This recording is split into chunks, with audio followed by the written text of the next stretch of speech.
The ocean floor holds secrets that nations would kill to protect, and on one fateful day in the Pacific, one of those secrets disappeared without a trace. A North Korean submarine fired a torpedo at a United States Navy destroyer, and in the chaos that followed, the submarine itself vanished from every radar, sonar, and satellite tracking system in the region. What you're about to discover will challenge everything you thought you knew about modern naval warfare. Drop a comment below telling us what you think really happened to that submarine. And hit subscribe because this story goes deeper than the ocean itself.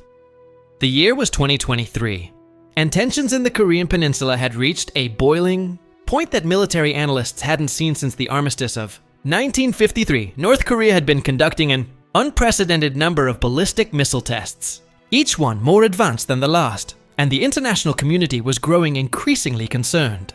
The USS Wayne E. Meyer, an Arleigh Burke-class destroyer equipped with the most sophisticated detection systems in the world, was conducting routine patrol operations in international waters approximately 60 nautical miles from the North Korean coastline. The crew had no idea they were being stalked by one of North Korea's newest submarines, a diesel-electric vessel that had been modified with technology that intelligence agencies were only beginning to understand. The morning of the incident started like any other aboard the destroyer. Sailors went about their duties with the practiced efficiency that comes from months at sea, monitoring screens, running diagnostics, and maintaining the complex systems that keep a modern warship operational. The sea was relatively calm, with gentle swells rolling beneath partly cloudy skies, and the air temperature hovered around 70 degrees Fahrenheit. Commander Sarah Mitchell had just finished her coffee on the bridge when the sonar operator's voice cut through the routine chatter with an urgency that made every person in the room freeze. Contact bearing 090, range 8,000 yards, classification possible submarine. The words hung in the air for a split second before the entire ship erupted into coordinated action. What happened in the next 4 minutes would become the subject of classified briefings at the Pentagon for years to come. The North Korean submarine, later identified as belonging to their modified Romeo-class fleet, had approached using a technique that defied conventional understanding of submarine warfare. Instead of maintaining a consistent depth and speed, the vessel had been moving in irregular patterns, exploiting thermal layers in the water, and utilizing what appeared to be advanced noise cancellation technology that made it nearly invisible to standard sonar arrays. The torpedo launched from tube number 2 of the submarine was a wake-homing type, designed to follow the disturbed water created by a ship's propellers, and it was heading directly toward the destroyer at 45 knots. The crew of the Wayne E. Meyer had trained for this exact scenario countless times, but training and reality are separated by a gulf that can only be crossed through experience. The ship's defensive systems activated automatically, deploying acoustic countermeasures designed to confuse the torpedo's guidance system, while the helmsman executed a hard turn to starboard that sent unsecured objects flying across every compartment. The engineering team pushed the ship's gas turbine engines to maximum power, and the destroyer began accelerating to speeds that made the hull vibrate with barely contained energy. Meanwhile, the tactical action officer was already coordinating with nearby Allied vessels and aircraft, ensuring that if the worst happened, there would be immediate response capabilities in the area. The torpedo missed the destroyer by less than 200 feet, close enough that the crew could feel the pressure wave from its passage through the water. But in the confusion of defensive maneuvers and countermeasures, something extraordinary occurred that would puzzle naval intelligence analysts for months afterward. The North Korean submarine simply disappeared from every tracking system simultaneously. One moment it was there on sonar, a solid contact that multiple systems had confirmed and tracked, and the next moment it was gone as completely as if it had never existed. The sonar operators ran every diagnostic they could think of, convinced their equipment had malfunctioned, but every system checked out perfectly. The submarine had vanished. Military experts immediately began proposing theories to explain what had happened, and each theory was more unsettling than the last.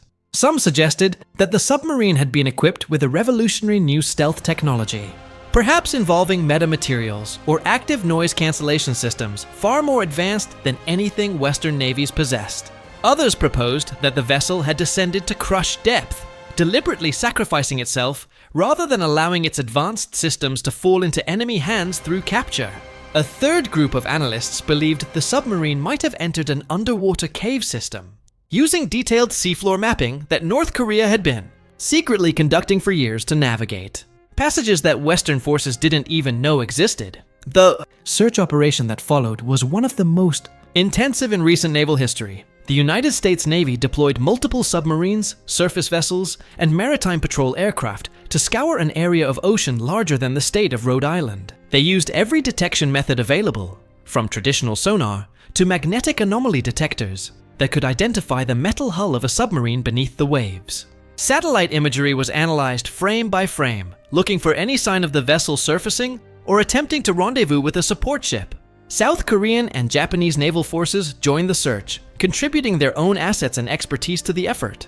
But despite weeks of intensive searching, no trace of the submarine was ever found.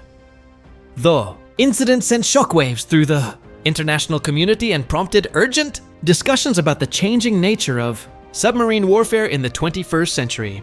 Defense contractors were called before closed door congressional committees to explain how an adversary had developed technology that could make a submarine essentially invisible to the most advanced detection systems in the world. Research and development budgets for anti-submarine warfare were immediately increased, with billions of dollars redirected toward developing new sensors and tracking methods. Allied nations began sharing intelligence about North Korean submarine capabilities more freely than they had in decades, recognizing that this incident represented a fundamental shift in the underwater balance of power.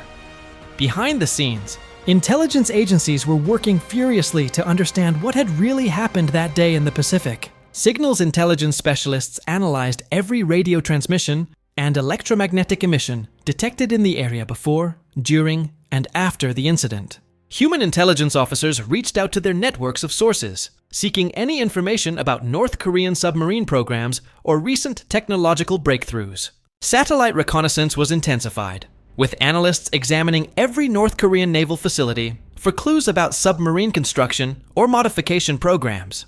The Central Intelligence Agency even conducted discreet inquiries to determine if a foreign power, perhaps China or Russia, had provided North Korea with advanced submarine technology as part of a larger geopolitical strategy. The crew of the Wayne E. Meyer underwent extensive debriefing sessions, with each member of the Bridge and Combat Information Center teams being interviewed multiple times by different agencies. Their accounts were consistent and detailed, painting a picture of a highly professional crew responding effectively to an unprecedented threat. Commander Mitchell's decision-making during the crisis was analyzed by naval tacticians and ultimately praised as exemplary, though she herself rarely discussed the incident publicly. The sonar operators who had tracked the submarine before its disappearance were particularly valuable sources of information, and their sonar recordings were studied by acoustic specialists who were looking for any clue about the submarine's propulsion system or hull design. Months after the incident, fragments of information began to emerge through various channels that suggested possible explanations for the submarine's disappearance. A defector from North Korea's naval program provided information about experimental battery technology that could allow a diesel-electric submarine to remain submerged and silent for far longer than traditional vessels. This technology, if it existed, would enable a submarine to essentially go dark for extended periods, waiting motionless on the ocean floor while search operations passed overhead. Another piece of the puzzle came from analysis of oceanographic data, which revealed the presence of deep underwater trenches in the search area that had never been fully mapped. These trenches could potentially provide hiding places for a submarine willing to risk operating at extreme depths. The international diplomatic fallout from the incident was complex and multifaceted. The United Nations Security Council convened emergency sessions to address North Korea's aggressive actions. But as usual, any meaningful resolution was blocked by nations sympathetic to Pyongyang. The United States and its allies issued strong condemnations and implemented additional economic sanctions, though experts questioned whether these measures would have any real impact on North Korea's behavior. Behind the diplomatic statements and public posturing, however, a different kind of communication was taking place through back channels and intermediaries. Military leaders from various nations were quietly discussing the need for new protocols and rules of engagement for submarine warfare. In an era where vessels could apparently vanish at will, the incident also had profound implications for naval strategy and force structure planning. If submarines could now effectively disappear from detection systems, then the entire calculus of anti-submarine warfare needed to be reconsidered. The United States Navy began investing heavily in new technologies, including artificial intelligence systems that could analyze sonar data more effectively than human operators, and quantum sensors that might be able to detect submarines through methods that current stealth technology couldn't defeat. Allied navies followed suit, recognizing that whoever controlled the undersea domain in the coming decades would have a decisive advantage in any future conflict. The silent service, as submarine forces have long been known, was entering a new era where silence might mean something very different than it had for the past century. Public awareness of the incident remained limited, with most details classified and only vague accounts appearing in media reports. The official Pentagon statement acknowledged that a North Korean submarine had conducted aggressive actions against a United States Navy vessel, but provided few specifics about what had actually occurred. This lack of transparency frustrated journalists and concerned citizens who wanted to understand the risks that military personnel were facing in the increasingly tense waters around the Korean peninsula. Some conspiracy theories began circulating online, suggesting everything from alien intervention to secret underwater bases, but these were generally dismissed by serious analysts. The truth, as is often the case with classified military incidents, was both more mundane and more concerning than any conspiracy theory could capture. As time passed and the immediate crisis faded from headlines, the long-term impacts of the incident continued to unfold. Naval officers studied the engagement as a case study in modern submarine warfare, analyzing every decision and action for lessons that could be applied to future encounters. The submarine community, always secretive and close-knit, discussed the incident in hushed tones, recognizing that their profession had entered a new and more dangerous phase. And somewhere in the depths of the Pacific Ocean, or perhaps safely harbored in a North Korean submarine pen, the vessel that had fired a torpedo at a United States destroyer and then vanished remained an unsolved mystery. A reminder that the ocean still holds secrets that even the most advanced technology cannot penetrate. The question that continues to haunt military planners isn't just what happened to that submarine, but what other capabilities might be lurking beneath the waves, waiting to surprise an unprepared world.